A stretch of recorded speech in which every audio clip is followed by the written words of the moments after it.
Welcome to the Faith and Fear podcast. Our goal is to help illuminate some of the more obscure aspects of the esoteric, to shed light on places that for centuries have been purposely kept in the dark. Join us as we discuss our experiences in this arena and work through the greater mysteries of life together.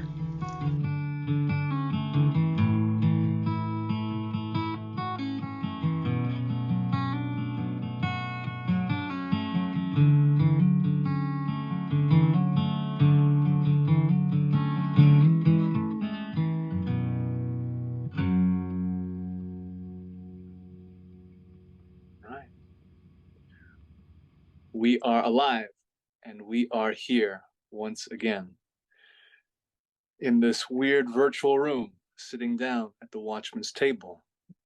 Michael here. Hello, Ryan. Hello, Greg. Hello. Hello. Thank you for sitting with me here. Good to be back. Hoping now we can pivot and rewind, going back in time to a more sequential place where we're able to recover and remember some of the introductions, some of our greater role and work here, what we're bringing to the Watchman's table here. I think we all realized after the end of our initial conversation that we had missed something, had let something slip through the cracks. So if we can do a quick round table of our work and our roles, I would love to hear it. Starting with you, Greg. Sounds good. Well, for me, I just really wanted to kind of simplify things compared to what I said in the first episode, because I was using a lot of words. But basically, all There's a lot of words there, Magic Man. Yeah, need to work on that. But I don't know. I guess my work, what my passion is to discover more of the potential of the mind and our ability to control these forces within it, the subtle stuff that we are usually not aware of. We've been talking about faith and fear, and we're basically trying to talk about the more subtle behaviors behind the spiritual human being, I guess. Shit, I think I'm messing it up again. Yeah, basically, I just wanted to say that my goal is to use this passion of mine to understand the human mind, how capable it is of creating or maneuvering through obstacles, and try to use that to our best advantage, given whatever the circumstances may be. So I'd like to help in that way as best I can. Cool. Thank you, Greg. I guess I'll go next. I'm Ryan. Talked about kind of my upbringing, my childhood, and passion for paranormal stuff in the first episode. But for the last 21, 22 years, something like that, I've been involved in paranormal investigation and studies. Got a PhD in parapsychology, a certified paranormal investigator. About 14 years ago or so, I got my Reiki master certification. So just helping people understand the things that they're dealing with, in kind of paranormal in nature, just to help them be comfortable in their own homes and to sort through some uncomfortable parts of life that people don't generally like to talk about. That's been my goal. Thank you, Ryan. Yep. I'd like to point out what I'm seeing a pattern here with you, Ryan and Greg. This endeavor to approach the unseen. Mhm. the invisible side of things. Whew. I suppose it's also my effort as I try to approach thoughts and feelings, though there may be more visual cues, but in a more deeper sense, more deeper as far as the archetypes I have named, from the wounded healer and the exorcist and the alchemist. All of these roles and works for me have been falling under the realm of what the story of Christ has demonstrated, and my own endeavor to be Christ-like. I guess that's a long story short.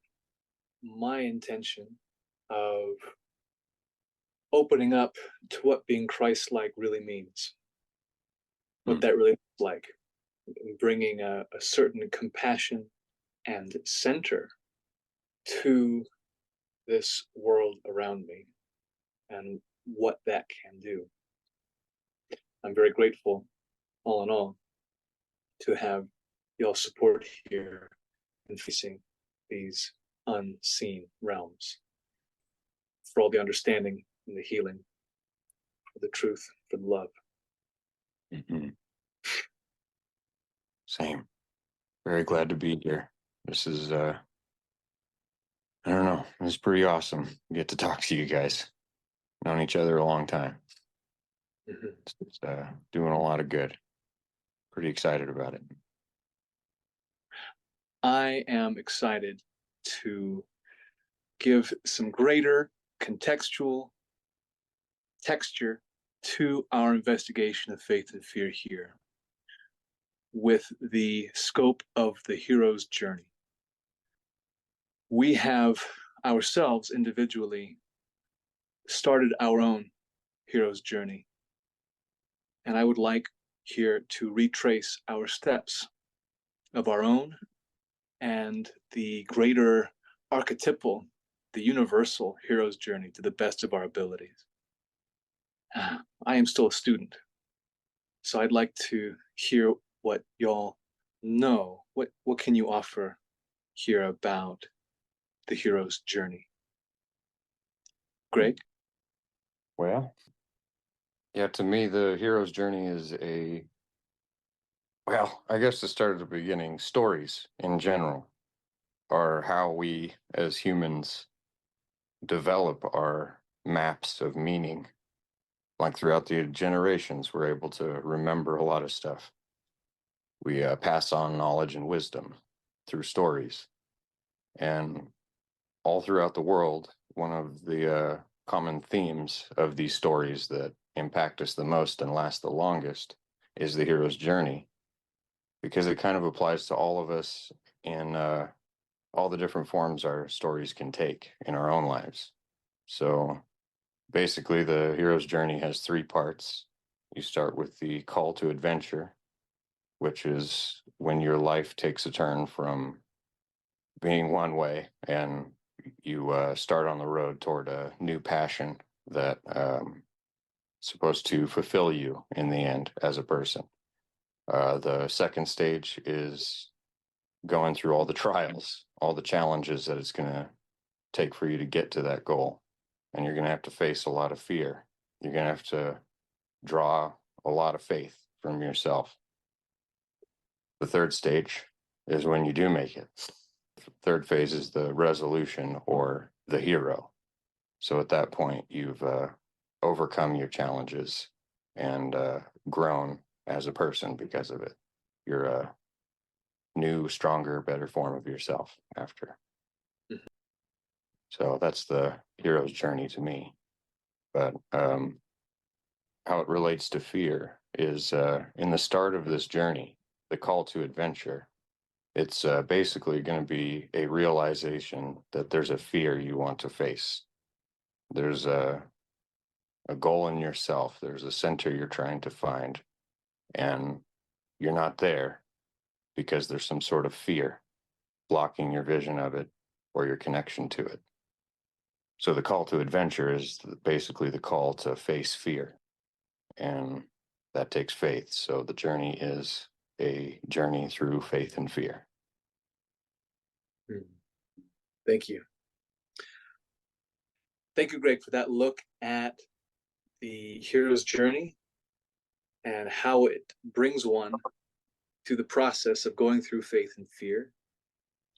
It's certainly a more advanced look from the basic graph I have seen of the hero's journey, thanks to Joseph Campbell's work and all of the many popular stories that have been adapted from it, like Star Wars, for instance, or just about any other story with a hero in it. Yeah. I was looking up a list of The Odyssey, Lord of the Rings, Hunger Games, Lion, Witch, and the Wardrobe, Handmaid's Tale, the Star Wars saga. Like, there's just the list goes on and on and on. Yeah, I guess that was what Campbell, why he was famous, was he went around the world and found that pretty much all of these stories have this base layer to them of the hero's journey at, to some degree or another. This is It's all throughout about time, overcoming throughout fear. culture. Right. Excuse me. And as I like to say, these are our stories because they're our stories throughout time, throughout cultures. This is what we've been looking at, what we've been working with. Yeah, and I like Greg how you kind of broke it down. I've most traditionally seen 12 steps in the hero's journey, but you kind of summarized it or slimmed it down to 3, and I think it made it a little bit more digestible. Well, I just thought, all these things you can break down into 12 is another common one, 7, of course. Yeah. But yeah, just for the sake of trying to keep it simple, it is basically just 3 steps. Right. But there was another kind of intellectual tool Michael and I discovered in a conversation a little while ago that relates a lot to that 3-stage outline of the hero's journey. But I don't know if that's what we want to bring up right now. But Oh, anyway. you can't tease something like that and then not talk about it. Oh, all right. Well, basically, this 3-stage process seems to apply to a lot of things in a lot of ways, and the hero's journey is a way of describing it. But basically, the idea was, say you discover something new in life that kind of changes your path. Okay. In that first stage, you see this other world, you see this other possibility, and are super interested. You want to immerse yourself into it and get good at it. So that's the Hyper-focus. right. Get all into it, and we all do this over and over in our lives all the time. But that's the first stage. The second is where you start getting more involved in it and start getting a little bit of a confidence in your ability in it, and that could be a good thing or a bad thing. But maybe I should explain more about the second stage, because you're going through all of the things you have to go through to reach that passion.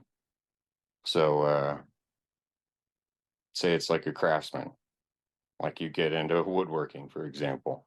First stage, I love woodworking now. Second stage, woodworking's hard. I'm trying to get better.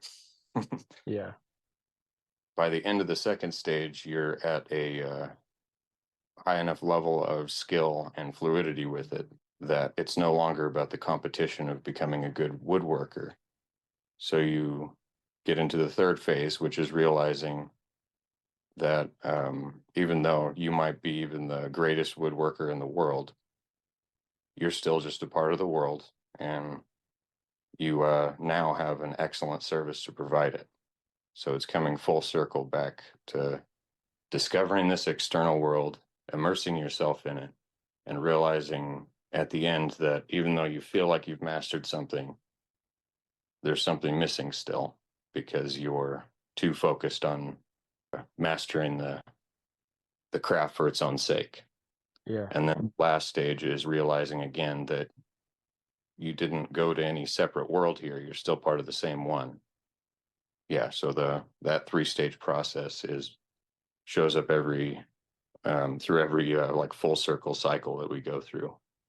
But Cool. that was guess Yeah, that's about it was revelations to me when Greg shared it.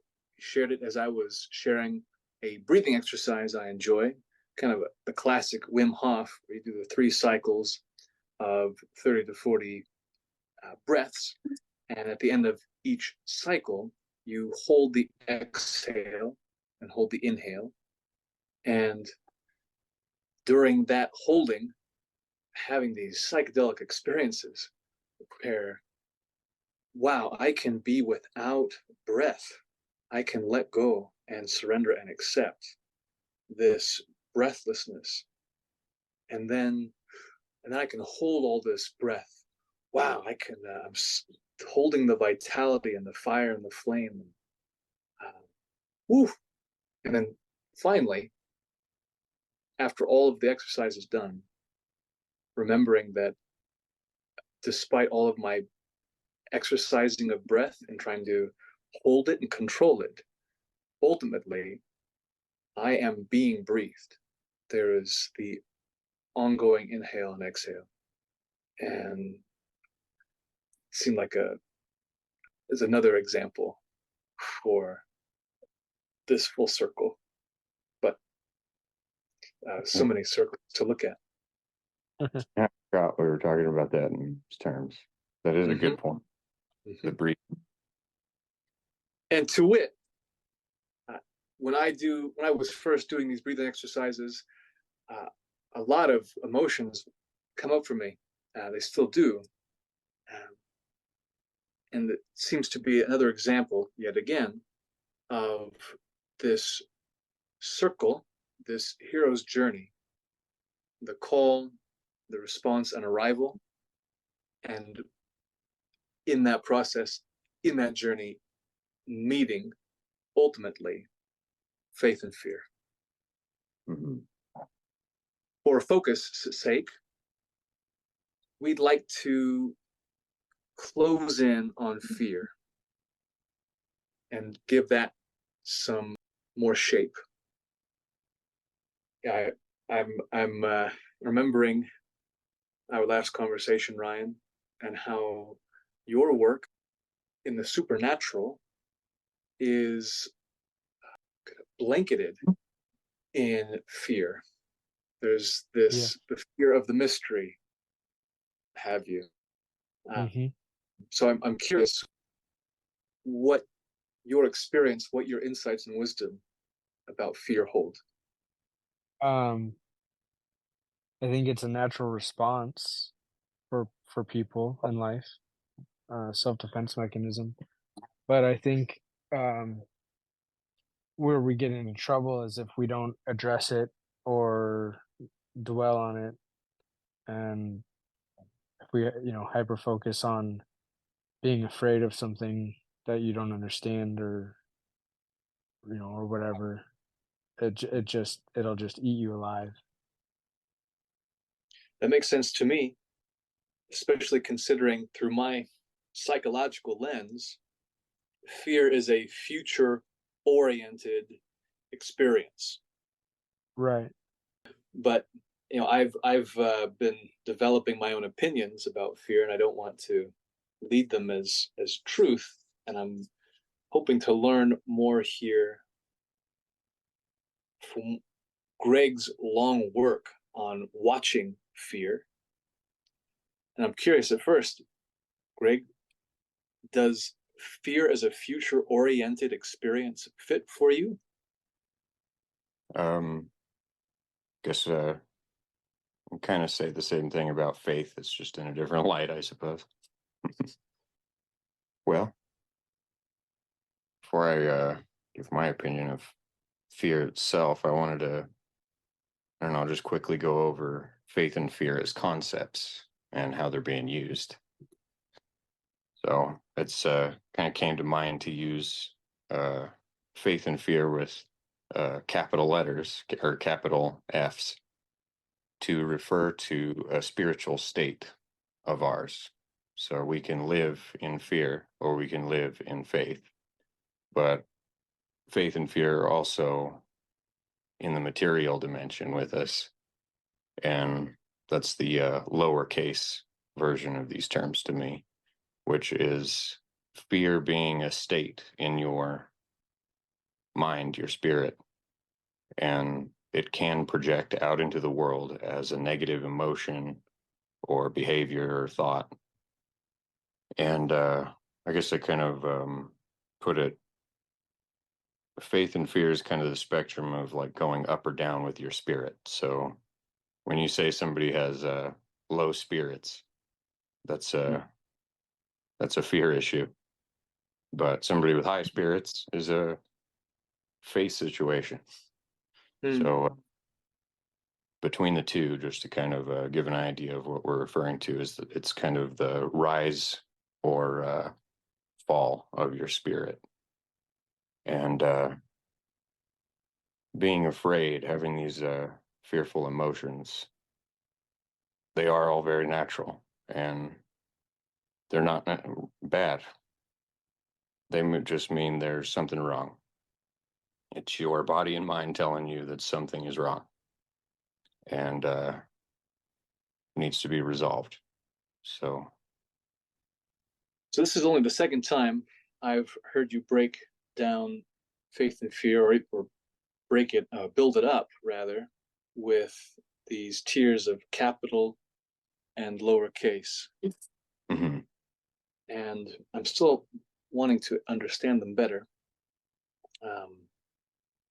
When you first were describing the capital F, faith and fear, it almost struck me as if they were their own things, their own entities, even having their own personalities. Sure. Well, well, the description I just gave is basically that's just the base layer of these terms with the capital letters. I was just trying to introduce the idea because we could definitely jump further into what those terms could mean, and it could be a pretty deep rabbit hole. I'll be patient then. Thank you for having given us that buildup of upper and lower case. So with that being said, let's bring it closer into fear then. Can you give us greater shape around capital and lowercase fear? Oh, well, yeah, like I said, so, fear can manifest in a lot of ways. When it does, it's signifying in a disharmony. Something's wrong and needs to be addressed. What happens though is usually that, starts in the lowercase fear, where you are afraid of something, you're sad or angry, or I don't know, all the 7 deadly sins, all that stuff. And it's not bad to feel that stuff. It's bad when you let it take control of you, when you let it define your behavior, your actions. So when you do that, when you start making a habit out of acting in fear, you start doing all those negative things, whatever comes from the thoughts or emotions you're dealing with that came from that fear. And when it gets to that point, it can keep getting worse without you knowing. It would be in your subconscious. So the original fear would have been in the lowercase, if this is making sense right now. You'd experience something that brought you fear in one way or another, but it wasn't resolved. And that's when capital fear becomes like your state of being. When you don't resolve it one way or another, you can bottle it up, you can deny it, all kinds of different really shaky tactics. The change from lowercase fear to capital fear kind of reminds me of the descent of someone who starts using drugs, maybe recreationally, and then goes it down the rabbit hole into a full blown addiction, where Mhm. they're selling catalytic converters to pay for the next fix, like Right. it starts out as, oh, we're having fun on the weekend or whatever, and Hmm. then it is something that seems pretty benign, like, oh yeah, that's just how I react to those situations. That's just part of who I am. Hmm. Um, it gets excused and then kind of brushed over enough that it just is able to fester and build. For sure. Yeah, that's a good way to put it. I mean, kind of a more urgent way to put it, but that's accurate because, yeah, with that addict analogy, we do that same thing with fear all the time. We just don't realize it or call it addiction. There's Right. a lot of And ways no that one no one affects. sets out and says, "Hey, I'm gonna be a heroin junkie." Like, Sure. that's not the goal. I mean, Mm. I've never met anybody that says that that's Right. the goal, but that's where it ends. Right. So, it's just I think it's very similar. Mhm. For sure. Yeah, that's a great analogy for the point. Yeah. Mhm. Don't be a fear addict. Yep. And people are addicted to fear a lot today, I think. Right. Um, it's a very effective control mechanism, so we're fed fear, in the media from a very young age, and, depending on when and where you went to school, xenophobia was really prevalent, and I don't know, I think it's easy for people to just be afraid of stuff because they need something to familiarity is more important to a lot of people than freedom. Hmm. Well, Yeah. I guess one of the basic causes of this capital fear is the unknown, confusion, being overwhelmed with something. So, yeah, we're overwhelmed nowadays, which is way too much stuff. There's so much stuff going on. This has never happened before. And yeah, I agree. I feel like we're really dealing with this fear a lot these days and not knowing where to find the faith or how to even identify the fear we're looking at or dealing with. So, yeah, hopefully we can do something to support progress in that way. Indeed. It's too unfortunately true, all this. And I like this point you make, Ryan, about the familiarity of fear now. Yet it makes too much sense having been raised and programmed and trained in a ocean of fear. Uh, it would be more comfortable to remain in fear. But there's so much of it, so much anxiety that it's what's familiar. It's really something. I hadn't thought of it from that angle. And indeed, control is interested in programming that fear. I mean, I have some farm fables I'm hoping to share at some point about how fear is being used all over the place to guide animals, and I can't help but see how it's applied to us in similar ways. And at the same time, control has looked to me like a symptom of fear.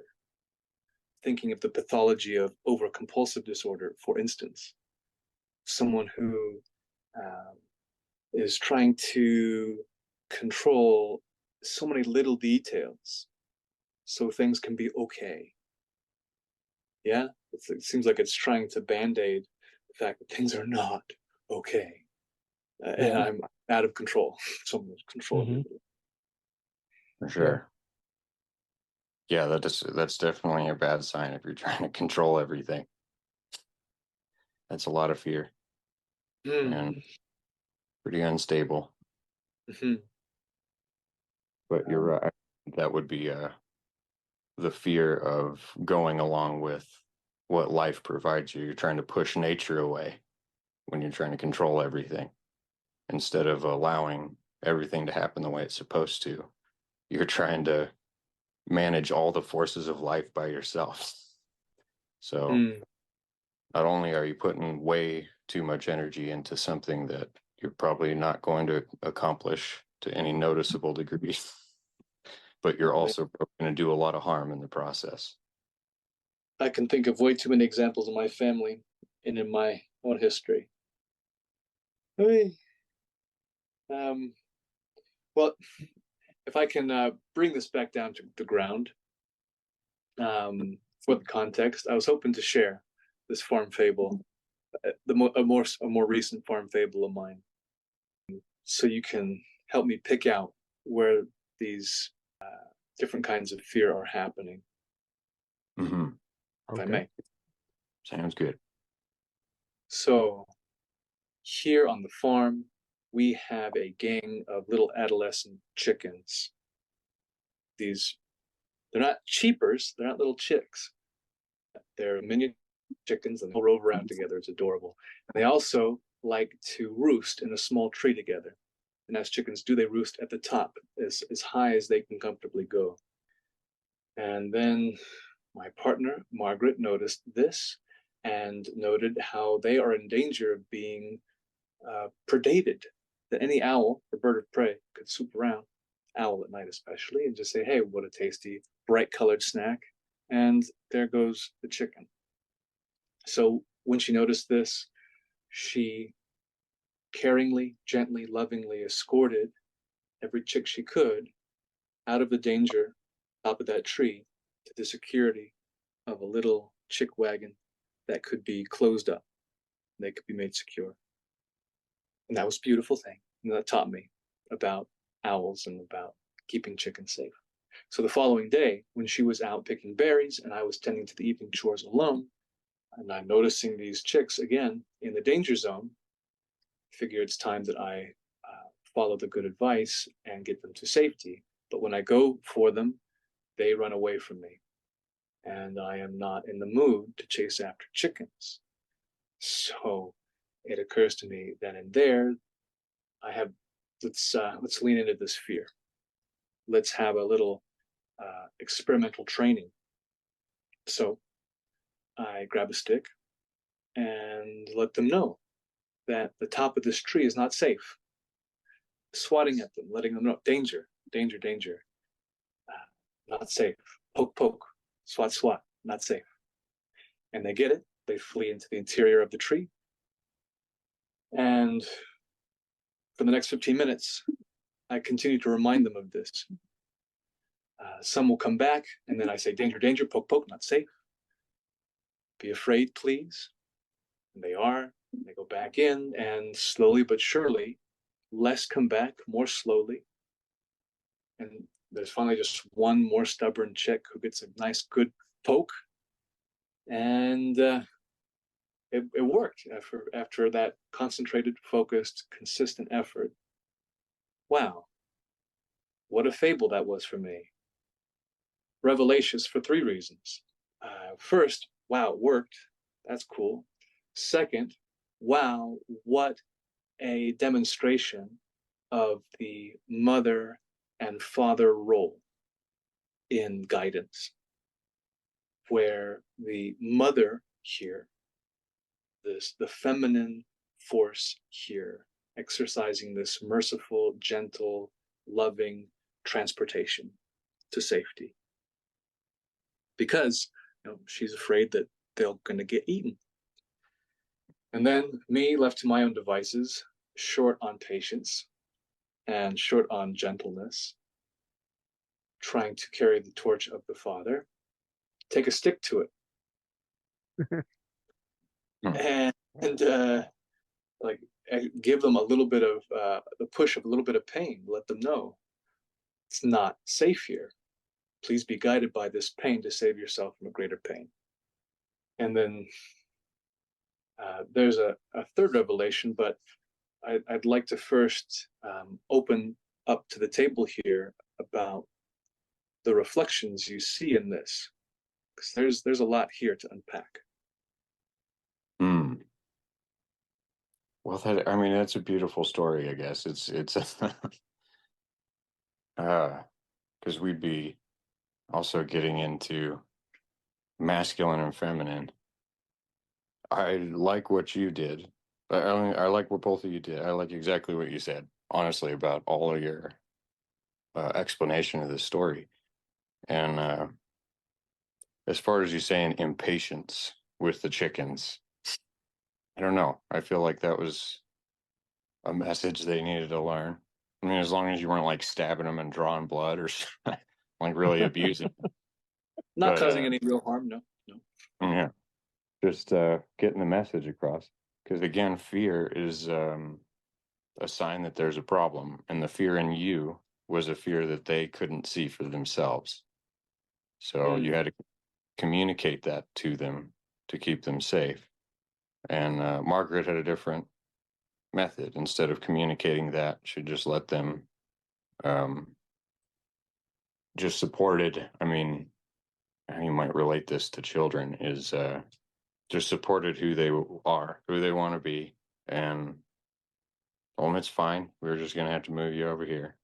But you were actually trying to teach them a lesson that was going to stick with them, and they can, so they could fend for themselves. They could face that fear themselves and resolve it. So, nothing wrong with either one. It's just kind of a beautiful full circle story, talking about both sides and how both reach the goal and have their positive outcomes. So the fear that we both had that these chicks would be eaten by predator, that is a lowercase fear. Right. Okay. The emotional experience. Right. Oh, Well, but if I don't do something, something bad's going to happen. mm-hmm. Or yeah, in your case, if you went too far into fear, you could have been overly aggressive and started killing these chickens. Get your point across, and that Sure. would be allowing fear to manipulate your actions. And in Margaret's case, if she brought the chickens in and decided they'd be going up into that tree and being in danger, she could just keep them in the cage and never let them out. So Right. That reminds me of Ryan's revelation as I was sharing my ongoing saga of learning about predation. Um, would you care to share that revelation you had, Ryan, about the caging? Yeah, I guess there's as a if you're protecting livestock or if you're a parent, there's really only so much that you can do. You have to you know give them all the best advantages that you can offer and guidance, and then you kind of just have to let them loose on the world and hope that you did the best job that you could. So for livestock, that would be maybe setting up some decoy birds or getting an overnet for a place where the chickens can be out more. Stuff like that. As a parent, it's scary on a whole nother level because these are people, little humans that are relying on you for everything, and then at some point in their lives, they're just gonna say, "Okay, thanks, I'm gonna go," and then you gotta you gotta hope. Did I tell them the right thing? Did I teach them how to handle these situations? Like, it's definitely easy to be afraid of messing things up, but I think just that you're interested in protecting them at all is a big first step. Thanks. I'm also remembering how in your kind of encouraging me about the impossibility to keep things completely safe Yeah. and to try to follow through with the desire to make things completely safe, you rob what you're trying to keep safe from a quality of life. Right. That's why, you know, that's why people pursue the cage-free eggs in the grocery store, because they like to think that, you know, the animals that they're getting nutrition from didn't suffer. Right. We're not eating the suffering as well. Right. And They so weren't to living in fear. one more time, please. That they weren't living in fear. Right. Don't want to eat fear. Fear-free eggs. Fear-free eggs. Oh, I'm putting that on the cartons. Thank you. Oh, yeah. T-shirts. Oh, right on. Swag's coming. To keep soaring over the masculine feminine conversation, I think it is worth pointing out here, as you were starting to suggest, Greg, that where the extreme role of the father in this case would be actually like hatefully violent and cause harm, not murder, where the extreme mother and feminine would lock them up for their safety. And I can't help but also point out how this seems to be the political portrayal of the big brother or big daddy government that wants to force certain compliance, and then mommy medicine, which wants everyone to be taken care of to a certainty. But I had to, I felt compelled to point that out. It's a very interesting pattern to me. In any case, please, Greg, there's more fear to pick out here. While Margaret and I were experiencing a lowercase fear, imagining the real risk of predation, there is and if we had given into that fear, we could have been in a state of capital F fear. Right. And that's where the extreme nature comes in of like violence or control. Right. Okay, this is making sense. Yeah, it's just where those smaller fears, where you pick them up, like whenever you have that fear, it's indicating something's wrong. But if you just let it consume you and start having a bunch of extreme emotions about it, that's when you get locked into it. And it can get a lot worse really fast and make you do stuff that you wouldn't normally want to do. I'm almost seeing a picture of like being possessed by the capital F fear. Well, I mean, I guess you could put it that way, but yeah, you can. It's not like something separate from you, though. It's still you. It's just you can kind of lose who you are, lose your own self-awareness in it. Gotcha. Okay, well, this seems to be a good point. Oh, please go ahead. I just wanted to clarify. I think you guys handled that excellent. Like that was a good example of facing fear in a balanced way. Thank you. It was very revelations for our relationship, because the third thing that came up for me was an interesting resolution to a bit of a conflict we had been having. Wherein, in the day before, Margaret had been sharing with me a number of her fears, things that she was concerned about, a little bit disappointed that weren't being anything was being done about it, that I wasn't taking any greater initiative or forward thought, etc. And kind of was a splash of cold water, because for a good amount of time up to that, leading up to that point, I'd been riding high on a bit of mania of a lot of faith, a lot of hope, a lot of inspiration. Great. We're like, beautiful. Hey, yo, great, beautiful, happiness, rainbows, butterflies everywhere. Mhm. And then all of a sudden, I'm reminded there is other things happening. There are predators. There are invasive weeds. There could be a drought coming. Where are you? What are you doing about it? Hmm. And I wasn't immediately affected by this. I was able to own it, acknowledge it, apologize for it. Things cool off. The conflict seemed to diffuse. She was fine. She forgave me. We moved on. There were smiles, but progressively, uh, I began to feel heavier over the course of that day. And the next morning, I woke up, and up to the point where I'm poking a stick at these chickens, I had kind of had something of a headache, like a physical discomfort, which is why I wasn't in the mood to chase chickens. And I was trying to understand why that was happening.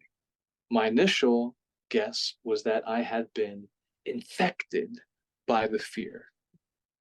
And now all of a sudden, I am thinking more severely that there's now a bitterness that I'm having to digest. This is like the psychological process. I'm having to process all of these emotions and feelings. And yet, once I took the time to face the fear of predation in real time, in real tangible terms, facing it and doing something about it, and the light bulb came on, all of a sudden I felt a lot better. And it seemed to be the fuller circle to that original conflict.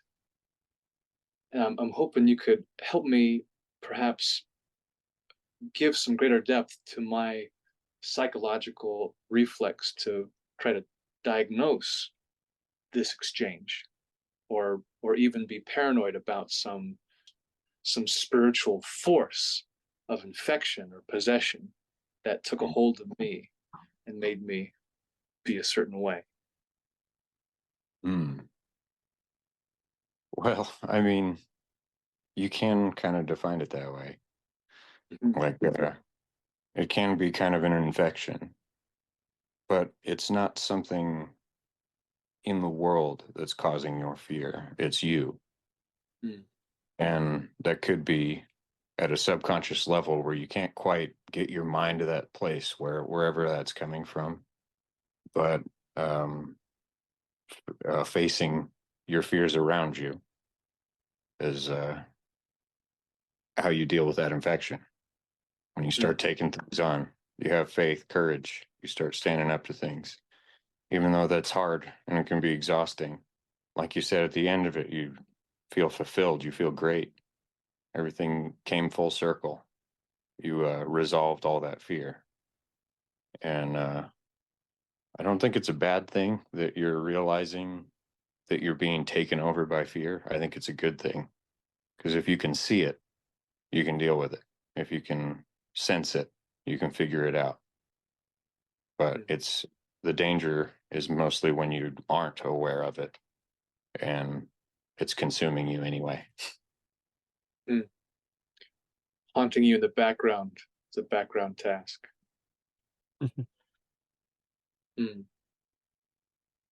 Um, yeah, I think that's a good first flyby of fear here for now. Um, yeah, so I guess maybe can summarize in this episode. The podcast is called Faith and Fear, and we were thinking about which of the two we wanted to start with.